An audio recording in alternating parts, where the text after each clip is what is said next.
Warm greetings to all our viewers. This is Tanishtha Bag from ASME IIEST Shipur student section, and I welcome you all to the first episode of our interview series Intellect Talk, a place where you not only learn about the tips, tricks, insights about career options, but also a little more about what all you can do in the 4 years of college.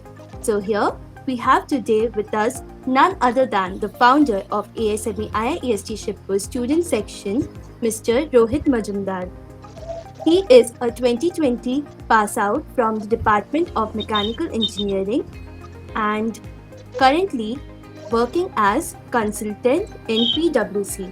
So hello everyone, I'm Rohit and I passed out from ISC Shipur in 2020. So now I guess without wasting much time, we would dive into the questions. So here the first question is that as I already mentioned, Mr. Rohit Majumdar is the founder of ASME student chapter at IIEST.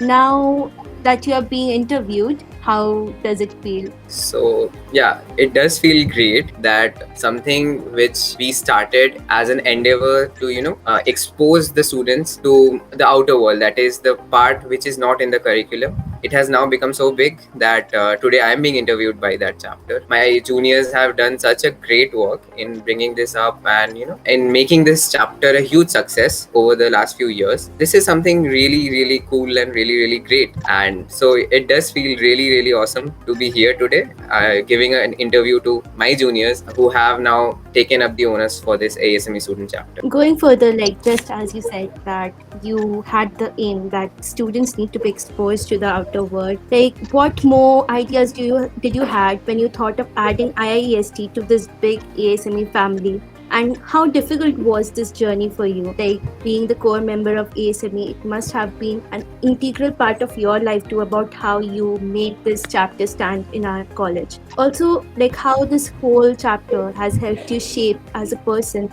that you have become right now. Yeah, so adding ISC Shipur chapter to the global ASME family was of course a big deal at that point of time when we decided to do it, because previous attempts to include IST as a chapter ASME chapter had been unsuccessful. So it took around 6 months for us to get the clearances from the director and get the necessary permissions, contacting ASME USA headquarters, and then dealing with them about different compulsions and also having the necessary number of members to start a chapter. So, yeah, it has also shaped me in a certain way. I mean, the determined approach to start the chapter, the effort that we had to put in has definitely helped me in my career too. These are some values that I have incorporated in my life. So that's what we need to pick up in case any of you are trying to establish or make a chapter more active or fruitful. Like we all have some dreams and ambitions when we enter college, and yes, the determination is certainly something that is needed to make anything successful.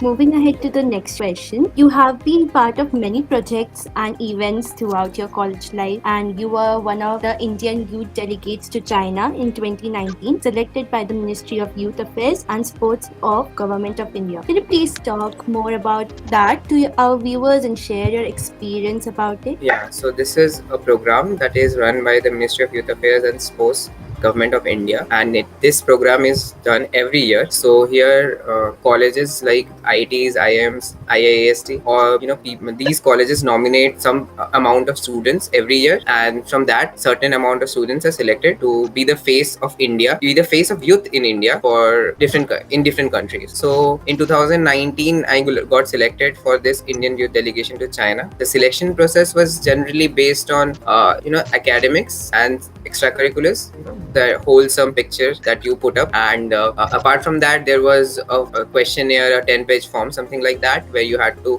answer some questions regarding how you could benefit India if you were a part of the delegation, something like that. So the experience was phenomenal. Getting to experience something like this in your college years is I would say very, very cherishable, and something I consider myself really lucky that I could experience that, and I got to experience that. And the experience there was very fruitful, to say the least, because I could interact with high officials from China, that is the government officials. We discussed about, I mean, there were events where we discussed about future policies considering the youth, and also as engineers, we got to visit certain centers of tech throughout China in different cities. So where we could learn from them and try to incorporate it in India too. So basically, we had to submit a report after coming back where we highlighted the facets where India could improve as the youth, and down the line how we could be a part of that change. So yeah, that was a really, really cherishable experience, and I would want all of you to apply for that and try to be a part of that, because that is something life changing. Okay, about the application process, which all your students are eligible for applying for this program? So during our time, it was only open for the students of second and third year. Right now, I don't know what's the criteria, but during our time, it was only for the second and third year students. So if you're in second and third year and you have decent academics with some extracurriculars and you feel like being a part of it, just apply, because at the end, you don't know if you're gonna get it, but still, of course, you should take a chance. Yeah. And yes, always keep your passports ready, because that is something which is a necessity.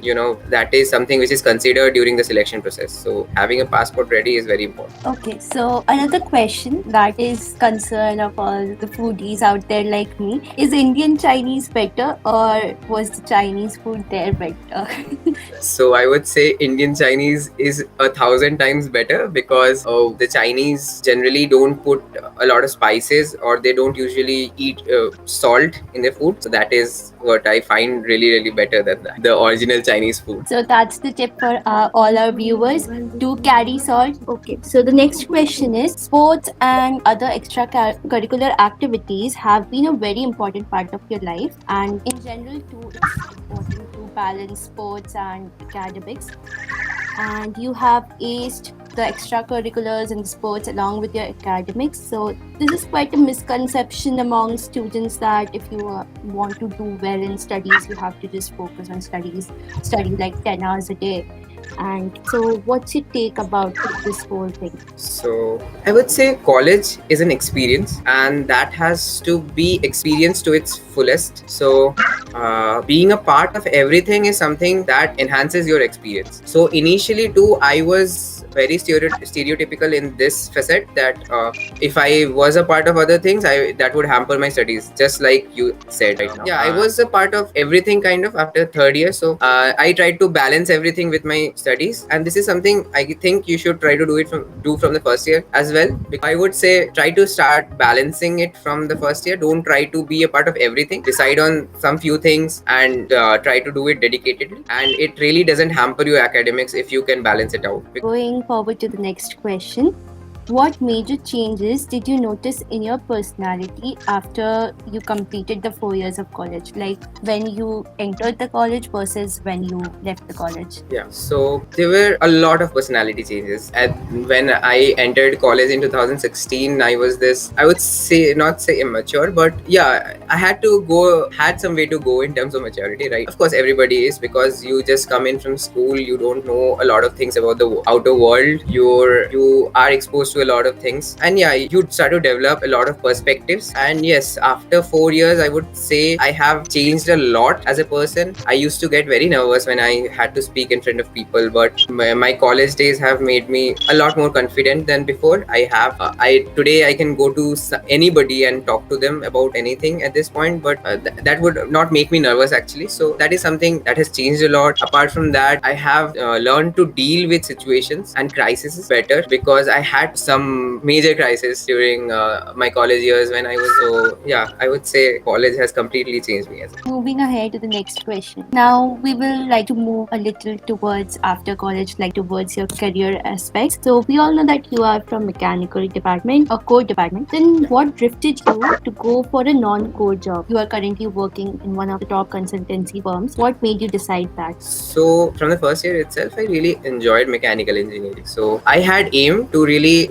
get a taste of every kind of work there is in mechanical engineering. So all throughout the I would say rather 3 years, I did internships with different companies so that I could get a taste of the industry as well as I could get a taste of the research scenario. So after that, I realized that though I did enjoy mechanical engineering, but I would really want something which is more dynamic, which would change. I mean, the scenario in jobs would be more dynamic with respect to the fact that I could get to work on different areas more frequently. I would get to use my versatility more in a job. So then I got to know about consulting from my seniors and I tried to know a bit more about it. And when I got to know more about consulting and what they deal with on daily basis, it really piqued my interest, and I was really drawn to it because of the fact that there were a lot of technologies involved, and apart from that, you were kind of advising companies or corporations to go in the right way using different technologies. So going ahead to the next question, you have quite been an achiever in the college.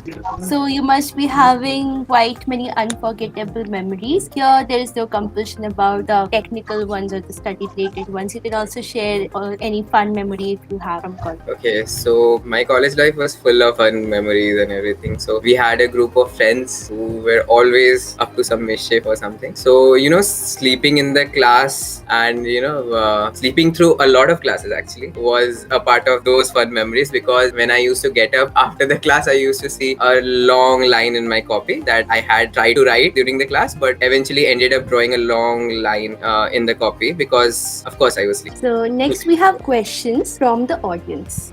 Yeah. So the first one goes like, while entering college, you might have imagined yourself in some position after these 4 years. How close are you to your imagination? Like, how close is your reality to your imagination? So while entering college, I really didn't have that image or like a perception that I would be at a particular role or position after 4 years. I entered mechanical engineering because I had a fascination for machines and automobiles. So I had kind of imagined to become an automobile engineer by the end of it all. But that during college, getting to know different things, learning about new things helped me, assuage my position better. And I kind of got interested into consulting, and then I took this jump into consulting. So I would say the image that I had of myself after 4 years was of being successful in whatever I chose to pursue eventually. So at this point, I feel like I have somehow or like reached my perception in a way, but yes, there's still a very long way to go. Okay, quick question here. What do you think? Higher studies just after you have completed graduation, or higher studies after you have a few years of experience? Okay, so this depends on a lot of factors actually. So if you are moving into core, I would say do the higher studies just after your college, because that would help you in the core domains that you move into, because they really need specialized people. But do it if you are really sure about what area you want to move into. But if you're not sure, you want to get a taste of the industry beforehand, you can definitely do that and then go for a master's. And I would say there are a lot of options today, abroad and in India too. I mean, MTech from the IITs or like an MS degree from abroad. There are a lot of options, and also there are a lot of master's degrees in domains which are interspersed with different other domains too. So if you want to move into management, that is MBA or something like that, I would say for me personally, work experience is good because of the fact that you get a taste of the industry, what really matters in terms of leadership roles and everything. Because after an MBA, you would be going into leadership roles, being a manager or something like that, handling people. So if you get a taste of it after your college, you get to know the corporate vibes, how the corporate works. So this is something I would say if you go into after a bit of experience, would be good. But yeah, some people also go into management or go for an MBA degree directly after their bachelor's. So next question. Since you have worked a lot with people in different clubs, what are a few tips you would like to give to improve teamwork or your efficiency with about dealing with people? Because different people have different perspectives and a particular way in which they work. Yeah, okay. So the first thing is never getting frustrated, because you'll have to deal with different people who have different habits, who have different viewpoints. You have to learn to accept everybody's viewpoint, because everyone's viewpoints, because that itself helps in creating new ideas. So ideas, shape everything in a way. You have to be accepting in that way. If you are leading a team, it's not that your idea ideas are the only ideas that have to be taken into account. Everybody has a say. Everybody who is a part of the team has a say in everything that the team does. So you have to try to accommodate everybody in a way you can, because ultimately you can. I mean, can't accommodate everybody's opinions, but still you have to go with the majority. Before we conclude this interview episode, I would like to ask you to give final advice to all our viewers. Yeah, so my advice would be that today the world is a lot more accessible. There are lots of things to learn. There are lots of new domains you can explore. So it's not really stuck on a particular domain. So of course I know that you guys are studying particular engineering domains or something, but that doesn't mean that you cannot explore other domains as well. Today most of the domains are interdisciplinary. There is no particular domain that is standing on its own. So everything is bound together in a way today. So try to explore. And I would say, for example, today UX designers have a lot of demand. The ones who design the user experience in particular apps, like maybe a Flipkart app, maybe a Zomato app. So these UX designers are in very high demand today. But that does, people in UX design are from every kind of department you can imagine. So the thing is that maybe you have that quality, you can see things, you can interpret things better. So why wouldn't you explore that? So try to explore more. So this is something I would really suggest you guys to do, and this is how you're gonna grow. And all the best for your future. And I'm also always available if you need any guide. That was one good piece of advice that we all need in this age where everything is changing so rapidly. And thank you Rohit Bhaiya for giving us a lot of your time. And thank you to all the viewers for sticking to us all this while. Hope to see you all in the next episode of Intellect Talk, which would be coming soon.